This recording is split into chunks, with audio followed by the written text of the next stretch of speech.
punya stok pempek di rumah, jangan dibikin itu aja. Kita bikin camilan enak, perpaduan dua budaya. Mau tahu? Kita tumis dulu bawang merah, bawang putih dan juga kemiri. Bisa ditambah cabai merah ya, karena maminya punya giling. Kita tumis saja ini sampai layu, lalu kita haluskan.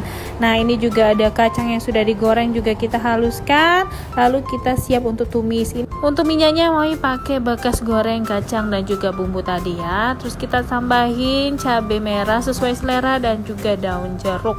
Nah habis itu kita tumis saja sampai dia benar-benar kering dan kita masukkan kacang dan juga kita tambahkan air. Nah ini dia kunci kekenyalannya, yaitu kentang rebus yang sudah dihaluskan. Terakhir tinggal tambahin gula, garam, gula aren dan juga larutan asam jawa dan kita aduk aja hingga dia masak.